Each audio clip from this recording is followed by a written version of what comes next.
악을 행하는 자들 때문에 불평하지 말며 불의를 행하는 자들을 시기하지 말지어다. 그들은 풀과 같이 속히 배임을 당할 것이며 푸른 채소같이 쇠잔할 것이미로다. 여호와를 의뢰하고 선을 행하라. 땅에 머무는 동안 그의 성실을 먹을거리로 삼을지어다. 오늘도 하나님을 기뻐하도록 하나님께서 주신 마음의 소원을 헤아리도록 무엇보다 우리의 앞길을 하나님께 맡기도록 믿음 주시고 은혜 베풀어 주셔서 주의 길로 인도하심을 감사를 드립니다. 하나님 앞에 잠잠히 참고 기다리며 우리 하나님이 기대하시고 기뻐하시는 의의 길을 행하기를 원합니다. 하나님의 말씀이 교훈하여 주시고 진리의 성령께서 의로운 길로 인도하여 주시옵소서. 예수님 이름으로 기도하옵나이다. 아멘. 이 찬양대로 우리 모든 성도님들이 이렇게 날마다 자신을 다스리고 일터에서 또 사업장에서 그렇게 살아가길 원합니다. 오늘 아침에는요, 우리 일터와 사업장을 위해서 함께 기도할 터인데 하나님께 기도할 때마다 너무 감사한 게 우리 교회는 큰 사업이 없어서 감사합니다. 다들 한결같이 이렇게 성실하게 최선을 다해서 그렇게 하나님 앞에 정직하고 진실하게 살아가는 모습이 너무 귀한데요.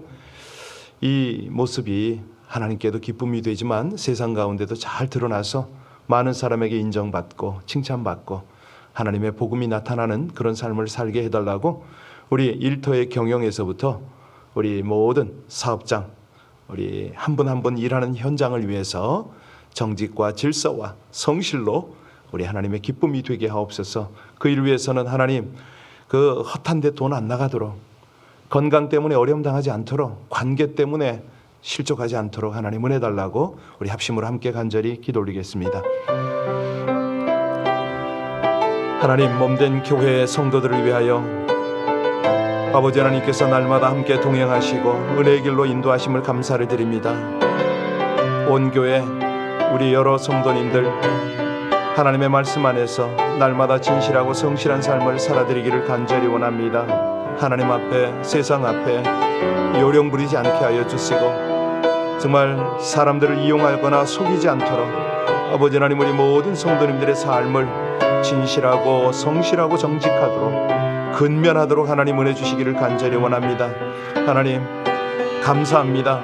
큰 사업장 안 주셔서 감사하고 놀라운 직위 없어도 감사합니다. 그러하오니 모든 이들 한결같이 하나님 앞에 세상 앞에 하나님의 복음을 드러낼 수 있는 하늘의 사람들로 하나님께 속하고 우리 아버지 하나님의 진리 안에서 행하는 하나님의 사람들로 세워주셔서 저들이 칭찬받고 아버지 하나님의 영광이 충만히 드러나게 하옵소서. 허탄한 곳에 금전이 새 나가지 않도록 건강도 지켜주시고 도적도 지켜주시고 모든 위험한 어려운 관계에서도 우리 아버지 하나님의 은혜가 하나님의 보호와 하나님의 신실하신 인도가 항상 나타나게 하여 주시옵소서. 그 일을 행하시고 영광 나타내시게 합당하신 우리 주 예수님 이름으로 기도하옵나이다. 아멘. 아멘. 오늘 말씀은 출애굽 22장 1절로 15절입니다. 온라인에 계신 분들에게 광고하겠습니다. 볼륨을 스마트폰 볼륨을 최대한 높여도 안 들릴 때가 있다고 그러시거든요. 다들 그러신지 모르겠습니다. 미안해하지 마시고 저 개인 카톡으로 넣어주세요. 지금 음향이 어떻다. 그래서 그런 것들을 우리가 하루하루 잡아나가면 여러분들에게 불편이 좀 없어질 것 같아서 권면드립니다. 우리 하나님의 말씀 출애굽기 22장 1절로 15절 같이 봉독합니다. 사람이 소나 양을 도둑질하여 잡거나 팔면 그는 소 한 마리에 소 5마리로 갚고 양 한 마리에 양 4마리로 갚을지니라. 도둑이 뚫고 들어오는 것을 보고 그를 쳐 죽이면 피 흘린 죄가 없으나 해 돋는 후에는 피 흘린 죄가 있으리라. 도둑은 반드시 배상할 것이나 배상할 것이 없으면 그 몸을 팔아 그 도둑질한 것을 배상할 것이요 도둑질한 것이 살아 그의 손에 있으면 소나 낙이나 양을 막론하고 갑절을 배상할지니라. 사람이 밭에서나 포도원에서 짐승을 먹이다가 자기의 짐승을 놓아 남의 밭에서 먹게 하면 자기 밭에 가장 좋은 것과 자기 포도원에 가장 좋은 것으로 배상할지니라. 불이 나서 가시나무에 댕겨 낯가리나 거두지 못한 곡식이나 밭을 태우면 불러온 자가 반드시 배상할지니라. 사람이 돈이나 물품을 이웃에게 맡겨 지키게 하였다가 그 이웃집에서 도둑을 맞았는데 그 도둑이 잡히면 갑절을 배상할 것이요, 도둑이 잡히지 아니하면 그 집 주인이 재판장 앞에 가서 자기가 그 이웃의 물품에 손댄 여부의 조사를 받을 것이며, 어떤 잃은 물건 즉 소나 낙이나 양이나 의복이나 또는 다른 잃은 물건에 대하여 어떤 사람이 이르기를 이것이 그것이라 하면 양편이 재판장 앞에 나갈 것이요, 재판장이 죄 있다고 하는 자가 그 상대편에게 갑절을 배상할지니라. 사람이 낙이나 소나 양이나 다른 짐승을 이웃에게 맡겨 지키게 하였다가 죽거나 상하거나 끌려가도 본 사람이 없으면 두 사람 사이에 맡은 자가 이웃의 것에 손을 대지 아니하였다고 여호와께 맹세할 것이요, 그 임자는 그대로 믿을 것이며 그 사람은 배상하지 아니하려니와 만일 자기에게서 도둑받았으면 그 임자에게 배상할 것이며 만일 찢겼으면 그것을 가져다가 증언할 것이요, 그 찢긴 것에 대하여 배상하지 아니할지니라. 만일 이웃에게 빌려온 것이 그 임자와 상하거나 죽으면 반드시 배상하려니와 그 임자가 그것과 함께 있었으면 배상하지 아니할지니라. 만일 세낸 것이면 세로 족하니라. 아멘. 여러분들은 그 비즈니스나 이 인간관계를 하면서 속아본 경험이 있습니까? 선교사들이 현장에 가서 좀 어려운 것들이 덜어 있는데요. 그 중에 하나가 뭐냐면 현지에 적응하는 과정 중에 현지인들에게 속임을 당하는 겁니다. 배신을 당하는 겁니다. 저 같은 경우에는 중국분 시장에서 재래식 저울을 가지고 물건을 파는 분이에요. 이분한테 가서 물건을 삽니다. 야채를 좀 사면 3번을 속여요. 제가 단골이거든요. 단골인데 어떻게 속이냐면 처음에는 저울로 속입니다. 이렇게 이게 이제 추가 내려오잖아요. 1근, 2근, 다음에 3근이 돼야 되는데 6근이 돼요. 제가 저울을 모른다고 생각을 하는 거죠. 두 번째는 곱셈에서 속입니다. 2 곱하기 3은 8이에요. 세 번째는 거스름돈을 내줄 때 또 한 번 속이네. 그래서 제가 물었어요. 내가 너의 단골 아닌가? 맞대. 그러면 왜 날 이렇게 속여야 되느냐? 너 정직하게 팔면 내가 늘 너의 것을 이용할 거 아닌가? 그랬더니 뭐라는지 아세요? 우리 시장 바닥에서 외국인인 너 같은 사람을 못 속이면 바보로 취급을 당한다. 여러분, 그 사람을, 현지 사람을 사랑할 수 있을까요? 하나님은 그런 상황 속에서도 그를 사랑하라, 복음을 전하라, 뭐 이렇게 우리를 보냈는데 이런저런 상황들이 있습니다. 오늘 말씀은 짐승을 소유하고 있는 사람의 이제 재산권에 대한 말씀이거든요. 사람들 관계 속에서 하나님이 의나 죄로 여기시는 것이 무엇인가? 이거를 예를 들어서 설명을 하고 계십니다. 이건 뭐냐면 한마디로 법적 사고 훈련이에요. 그러니까 어쩌면 오늘 본문을 가만히 읽으면요, 무슨 법전은 있는 것 같아요. 예. 이런 경우를 가만히 살펴서 우리가 이게 이제 하나님의 의도, 하나님의 관점을 우리에게 이제 훈련시키는 건데요. 뭐냐면 내 이웃을 내 몸과 같이 사랑하라. 이것이 이웃의 생명뿐만 아니지요. 재산권도 보호해줘야 된다. 이런 분명한 말씀입니다. 오늘 1절에 보시면 단순 절도를 설명하기 위해서 이제 언급을 하셔요. 우리 같이 1절 한번 읽을까요? 같이 읽습니다. 사람이 소나 양을 도둑질하여 잡거나 팔면 그는 소 1마리에 소 5마리로 갚고 양 1마리에 양 4마리로 갚을지니라. 이 도적이 소나 양을 훔쳤는데 그것을 잡아서 팔아서 현재 없다면 이게 전제입니다. 소는 5배, 양은 몇 배? 4배를 물어라. 여러분, 소는 왜 더 내야 될까요? 똑같이 4배, 4배 이렇게 되면 모르겠는데 소는 왜 5배예요? 예, 그것은 소가 양보다 효용 가치가 높기 때문입니다. 예, 그래서 소는 고기를 먹을 뿐만 아니라 뭐 하죠? 농사를 짓잖아요. 짐을 나르잖아요. 그래서 양보다 더 물으라. 이렇게 말씀을 하세요. 자, 소나 도적이 이제 소나 양을 훔쳐서 가지고 있을 경우에 그 도적이 잡히면 이게 원래 당신 거니까 도로 가져가라. 이렇게 해서 되는 일이 아니라는 거죠. 도적이 가지고 있는 경우 갑절을 배상해야 된다. 훔친 것을 돌려주고 갑절. 자, 2절 3절 볼까요? 같이 읽겠습니다. 도둑이 뚫고 들어오는 것을 보고 그를 쳐 죽이면 피 흘린 죄가 없으나 해 돋는 후에 피 흘린 죄가 있으리라.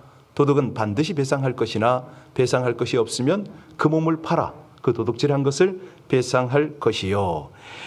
자, 밤에 도적이 들어오는 것은 주인이 그를 죽여도 정당방위입니다.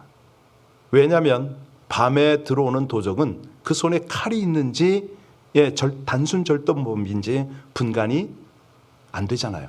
옛날에야 뭐 지금처럼 전기불이 있길 합니까? 없잖아요. 어두워서 모르잖아요. 사람을 죽이려고 들어오는 수도 있으니까 정당방위로 인정을 해주는 거죠. 그런데 낮에 들어올 때는요, 손에 뭐가 있는지 보입니다. 그래서 그가 설령 도둑이라 할지라도 하나님의 형상으로 창조되었기 때문에 생명은 보호해 주라. 일단 재물을 훔치려는 것이었지 사람을 죽이려는 의도는 아니었다고 판단되었음에도 불구하고 그를 죽이면 이거는 과잉방위가 됩니다. 죽인 사람에게 죄가 있는 거죠. 이런 걸 가만히 보시면서 어떤 느낌이 드세요? 하나님의 법은 굉장히 합리적이다. 이걸 깨달을 수가 있잖아요. 밤에 들어오는 도적과 낮에 오는 도적이 다르다. 3절 후반부에 보니까 뭐라고 그랬습니까? 배상할 것이 없으면 어떻게 하라고요? 그렇습니다. 도적이 그 작물을 팔았거나 뭐 다 먹어버린 경우에 배상할 돈이 없을 때 그는 몸을 팔아 노예가 되어야 했습니다. 자, 몸을 팔고 벌은 돈으로 배상해야 된다 이 말이죠. 그러니까 도적은 반드시 재물로 배상을 해야 한다는 이 명확한 원리를 말씀해 주는 겁니다. 근데 여기서요, 이 단순 절도와 관련된 중요한 원리가 하나 있는데 그게 뭐냐면 도적이 국가에 배상금을 내는 게 아닙니다. 손해를 입힌 그 사람에게 배상을 해야 된다 이거죠. 남을 가난하게 만들어서 내가 부자가 되려는 사람, 그 반대가 되는 법을 주신다 이거죠. 그러니까 이거는 지금 우리는요, 오늘 본문을 가만히 보면서 어떻게 우리가 우리 생활에 적용을 해야 되냐면 오늘날은 소도둑이 아니라 차절도범입니다. 이렇게 바꾸시면 돼요. 뭐 지금이야 뭐 집집에 뭐 소가 있는 건 아니니까 차 또는 여기 판매. 그러니까 아니 내가 몇 푼 벌자고 상대에게 그냥 막 강매를 하거나 아주 교묘하게 사기를 하거나 이런 거를 지금 말하는 거겠죠. 그러니까 우리 성도들이요, 이 본문을 통해서 꼭 알아야 되는 게 뭐냐면 도둑질 안 되고 뇌물 안 된다는 겁니다. 만약에 그렇게 했다 갑절로 물어내야 된다는 거죠. 그게 물어낼 수가 없다? 당연히 감옥이라는 겁니다.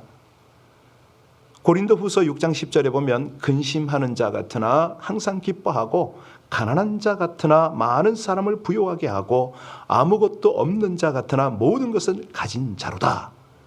이 말씀 제가 좋아해요. 왜냐하면 1등 부자는 누굽니까? 부러울 것이 없으면 돼요. 그 사람이 1등 부자입니다. 아니 뭐 남이 가진 게 자꾸 부럽고 뭐 차가 좋아 보이고 이래야 문제인 거죠. 아니 내 어떤 경제 생활에 내가 만족한데 내가 부자 아닙니까? 최고의 부자죠. 여러분 오늘 성경도 그걸 가르칩니다. 도둑질은 뭐다? 손해보는 장사다. 하나 얻으면 5배를 물어줘야 된다. 이게 얼마나 미치는 장사냐 이거예요. 우리 하나님께서 이런 법을 정하셨기 때문에 실제적으로 순간적인 이득은 볼지 모르지만 장기적인 안목에 보면 다 잃어버립니다. 하나님 그 반드시 그렇게 하세요. 이제 5절 6절 볼까요? 자, 5절 6절 같이 읽습니다. 사람이 밭에서나 포도원에서 짐승을 먹이다가 자기의 짐승을 놓아 남의 밭에서 먹게 하면 자기 밭에 가장 좋은 것과 자기 포도원에 가장 좋은 곳으로 배상할지니라. 불이 나서 가시나무에 댕겨 낯가리나 거두지 못한 곳이긴 밭을 태우면 불러온 자가 반드시 여기 보니까 이제 방목한 케이스잖아요. 짐승을 풀어놓은 거예요. 그래서 짐승의 주인이 이 4발 달린 짐승이 어디는 못 가냐고, 걔가 한 짓을 내가 어떻게 갚느냐고 이제 이런 케이스입니다. 여러분 그러잖아요. 소가 이제 지 맘대로 가서 막 뜯어먹고 그랬단 말이에요. 그런데 하나님께서는 그거를 배상하라고 하십니다. 피해를 입은 분량을 똑같이 물어주되 자기 밭에서 거둔 최상품, 극상품으로 물어줘라, 이렇게 말씀을 하시네요. 분량은 똑같이 하되 피해를 당한 이웃에게 물질뿐만 아니라 정신적인 피해까지 배상해 주어야 한다라고 말씀하십니다. 6절 자세히 보세요. 불이 나서 가시나무에 붙었다 이거예요. 그러니 다 태웠다면은 불러온 자가 반드시 배상을 하라 기록되어 있잖아요. 자기 밭에 불이 번져서 밭에 경계가 되는 가시나무도 태우고 이웃 밭에 있는 농작물까지 다 태워버렸다면 어떻게 할 것이냐?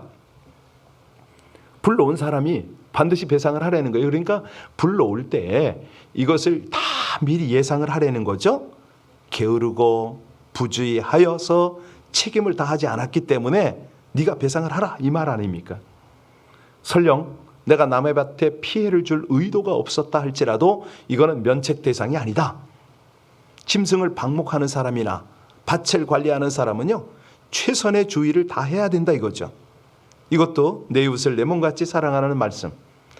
이웃의 짐승이나 재물까지 그 명예까지 다 존중해 주라, 이런 뜻 아니겠습니까? 지금 우리는 반 이야기를 하지만은 오늘날은 이제 우리 현대 생활엔 다 비즈니스 아닙니까? 거래거든요. 이럴 때 조심하라는 거예요. 이 사업체의 경쟁 뭐 이런 걸 때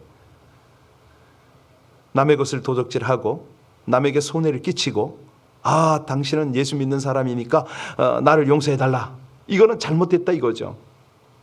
막 요즘은 어떻습니까? 인터넷에요, 악성 댓글을 답니다.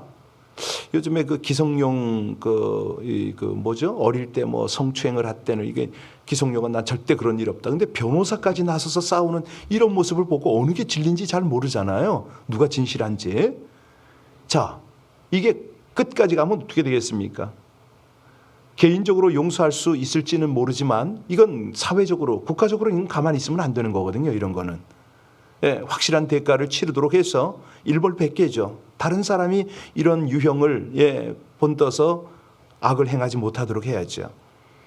자, 22장 이제 7절부터 13절까지를 보면요, 이제 물건입니다. 이웃이 잠시 물건 맡겨놓은 그게 나오는데 위탁자가 있고 위탁받은 사람이 있고 그 위탁된 물건이 있는 거죠. 그런데 이게 이제 물건을 좀 잠깐 맡겼는데 가령 이런 겁니다. 저 집에다가 내가 어디 좀 장기적으로 좀 어디를 다녀오는데 귀한 물건을 맡긴 거죠. 뭐 차를 맡겼다 뭐 이렇게 볼 수도 있겠습니다. 그런데 도적이 와서 그걸 훔쳐갔어요. 잃어버렸단 말이에요. 나하고는 전혀, 남의 물건 지켜주다가 도둑 맞은 거죠. 그럴 때 만약에 도적이 잡히면 도적은 갑절로 배상을 해야 됩니다. 그런데 잡지 못한 경우에는 어떻게 됩니까? 맡은 사람이, 그 물건을 위탁받은 사람이 나 이 물건에 손대지 않았다, 맹세를 하라고, 하나님의 이름으로 맹세를 하라고 되어 있습니다. 자, 그러면 여호와의 이름으로 맹세하는 경우는 언제이냐? 아무런 증거와 목격자도 없을 경우죠. 이때 여호와의 이름으로 맹세하면 믿어줘야 된다는 거예요. 그래서 이것 때문에 그런지 제가 아는 어떤 사역자는 그래요. 툭 하면 이 말을 써요. 하나님이 알거니와, 이런 표현을 쓰더라고요. 저거 조심스러운데 함부로 쓰시면 안 되는데, 이런 느낌이 드는데요. 거짓 맹세를 했다가는 하나님의 이제 구약 시대는 징벌이 즉각 나타나잖아요. 아시죠? 그 아간이 훔쳤다가 그냥 입 싹 닫고서 그냥 땅 갈라져서 그냥 온 가족이 다 빠져 죽는 이런 사건들. 자, 위탁받은 사람이요, 분명히 그 물건을 잃어버렸다고 했는데 어느 날 그 집에서 똑같은 물건이 나왔어. 이거 어떻게 되는 건가요? 위탁자는 그 증거를 가지고 위탁받은 사람에게 도적 맞았다고 주장할 수 있는 거죠. 자, 그러면 위탁자가 재판장에서 고소를 하고 이 재판장이 경우를 다 살펴보고 판결을 내려서 위탁자가 승소하게 되면 맡긴 물건이나 짐승 2배를 받는 거고요. 패소하게 되면 억울한 사람을 무고하게 고소했기 때문에 거꾸로 2배를 물어주라, 이런 내용이 나오는 거죠. 우리 7절 8절 같이 볼까요? 사람이 돈이나 물품을 이웃에게 맡겨 지키게 하였다가 그 이웃집에서 도둑을 맞았는데 그 도둑이 잡히면 갑절을 배상할 것이요 도둑이 잡히지 아니하면 그 집 주인이 재판장 앞에 가서 자기가 그 이웃의 물품에 손댄 여부의 조사를 9절이요.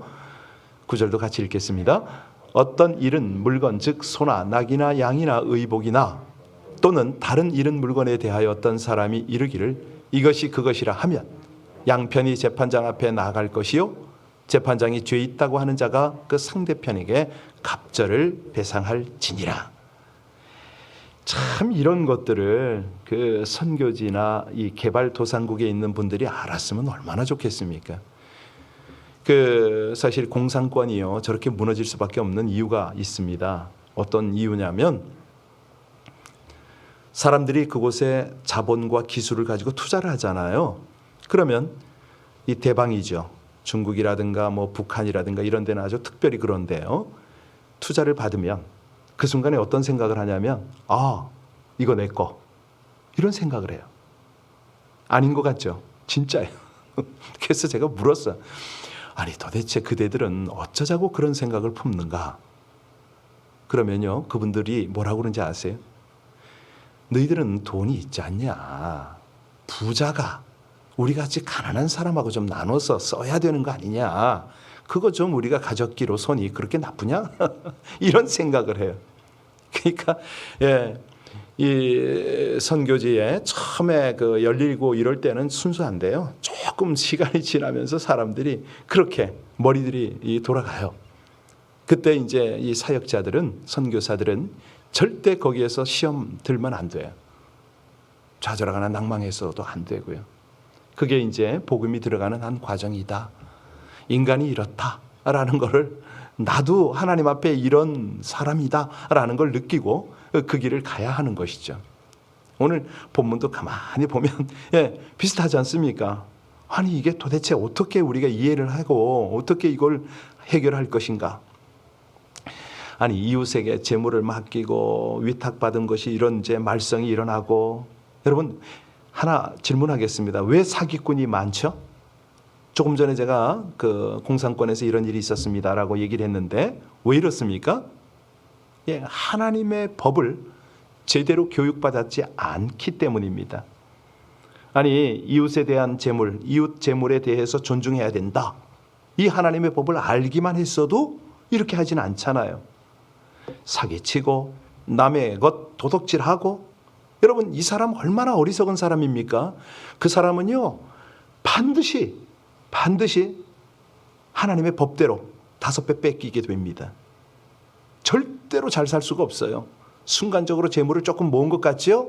절대로 유지가 되질 않습니다.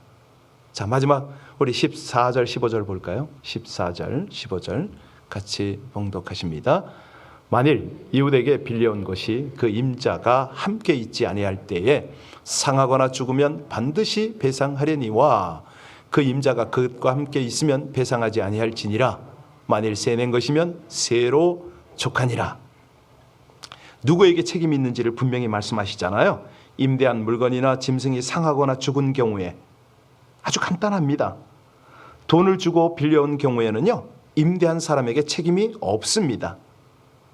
이상하지 않으세요? 돈을 주고 빌려온 것은 잃어버릴 것에 대한 보험금을 미리 낸 것이기 때문에 책임이 없다 이 말이죠. 그러나 돈을 내지 않고 빌려온 것은 주인이 없을 때에 피해를 입은 부분에 대해서는 책임을 져야 된다 이 말입니다. 여러분 자동차를 한번 생각해 보세요. 우리가 렌트카 회사에서 자동차를 빌리면 그게 좋은 거예요. 그런데 성도의 차를 빌리고 이럴 때는 부담이 되잖아요. 자, 렌트카 회사에서 돈을 내고 빌려온 차는 그 속에 보험금이 포함이 돼 있어요. 물론 나도 개인적으로 보험 들면 좋습니다만은 이미 그 속에 있습니다. 왜? 렌트카 회사가 책임을 져야 되니까. 자, 그러면 우리는 여기서 궁금한 것이 있어요. 하나님 왜 이렇게 복잡한 이런 경우를 설명하세요? 우리는요 돈 때문에 가까운 사람을 죽이는 일이 심심찮게 벌어지는 걸 보거든요. 아니 죽인다고 해서 뭐 칼로 찔러 죽이는 게 다 죽이나요? 아니잖아요. 손에 입었다면 그 사람을 평생 철천지 원수로 삼고 살잖아요. 사람 잃어버리고 돈 잃어버리고. 그러니까 우리 하나님은 당신의 백성들의 사정을 이렇게 아주 세밀하게 헤아리십니다. 돈 때문에 사람이 잃어버리는 어리석은 자가 돼서는 안 된다는 거죠. 다시 당부드립니다. 우리 온라인에 계신 분들도요, 제발 돈 빌려주지 마십시오. 돈 거래하지 마십시오. 하려면은 그냥 주세요. 내가 능력 있는 범위 내에서 안 받을 생각하고 주세요. 이제 이거는 이제 빌리는 사람들이 주의를 해야 되는데, 그러면 내가 돈을 꼭 빌려야 되는데 어떻게 해야 됩니까? 하나님 앞에 기도하셔야 됩니다. 기도하셔서 물론 하나님의 방법을 찾으셔야 됩니다. 없으면 없는 대로 사는 방법도 터득을 해야 되겠죠? 예. 그래서 좀 부자가 되세요. 저처럼. 저 가진 거 하나 없고 집 한 칸 없지만은 저는 세상 최고의 부자예요. 왜? 부러운 곳이 없으니까. 아니, 제가 잘났다는 게 아니고 하나님께서 우리 예수님을 통해서 우리에게 말씀하셨잖아요. 인자는 머리 들 곳이 없다고 그러셨어요. 변변한 집 한 채 없습니다. 쉴 만한 공간 없습니다. 우리 주님을 우리가 따라 배우는 것이죠. 거기 초막이나 궁궐이나 내 주 예수 모신 그곳이 천국이잖아요. 자, 그렇다면 결론을 내려야겠죠. 하나님의 법을 따라 의롭게 살아갈 수 있는 능력은 어디서 오는 걸까? 예, 하나님으로부터 오는 거죠. 예수 그리스도로부터 오는 거죠. 네, 법은 죄와 의를 분명히 보여주지만 의롭게 살 능력은 공급해주지 않습니다. 법은 필요해요. 그러나 능력은 오직 하나님의 은혜, 하나님께로부터 오는 거 아니겠습니까? 예, 재물과 복은 다 하나님 것입니다. 기도하시겠습니다. 재물과 모든 복의 주인 되시는 하나님, 재물 문제로 관계가 깨어지고 범죄를 저지르는 현실을 보며 재물에 대한 바른 자세 갖기를 소원합니다. 재물의 유혹으로 인해 이웃에게 손해를 끼치지 않을 뿐만 아니라 피해를 입혔다면 책임을 지고 사과할 뿐 아니라 배상하기를 원합니다. 재물보다 중요한 신앙 공동체를 위해 빌린 것과 손실에 대한 책임을 질 뿐 아니라 바르게 재물을 얻고 그 재물을 잘 다스려 하나님 기뻐하시는 선한 일에 쓰게 하여 주시옵소서. 재물의 청지기로서 주의 영광을 위해 지혜롭게 사용하여 천국의 보화를 쌓아두게 하여 주시옵소서. 예수님 이름으로 기도하옵나이다. 아멘. 오늘 음향을 담당하는 전도사님한테 좀 체크를 좀 해달라고 부탁을 했나 모르겠습니다. 지금 하고 있는지. 그러나 여러분 온라인에 계신 분들이 인원이 줄 수가 있어서 제가 자꾸 높아심에 온라인에 계신 우리 각 가정에서 지금 이 예배를 드리는 분들에게 다시 당부합니다. 이 음향 때문에 어려움 당하시면 안 되니까요. 연락 주셔야 됩니다. 아이고 내가 이걸 또 귀찮게 한다 생각하지 마시고요. 다른 사람을 위해서 오늘 음향은 어땠습니다 라고 카톡으로 꼭 연락을 부탁드리겠습니다. 우리 함께 오늘 말씀 생각하면서 함께 기도합니다. 재물에 대해서 다 하나님 거잖아요. 우리 하나님께서 아까워서 우리에게 안 주시겠습니까? 예, 우리에게 필요한 만큼 주고 계십니다. 아니 우리가 적절한 곳에 잘 사용하기를 원하면 구하세요. 가난하게 살 필요는 없죠. 그러나 그것을 잘 선용할 수 있도록 하나님의 지혜도 구하고 함께 하나님의 것들이 잘 흘러갈 수 있도록 우리 함께 하나님 오늘 귀한 말씀 주셔서 감사하다고 우리의 삶이 우리 자녀들의 삶이 이 하나님의 재정 원칙 하나님의 청지기로 그렇게 잘 살아갈 수 있게 해달라고 우리 합심으로 함께 간절히 기도 올리겠습니다. 하나님의 은혜로 이 백성들이 주 앞에 있습니다. 감사합니다. 아버지 하나님, 생명도 세상도 부도 명예도 다 하나님의 것임을 고백합니다.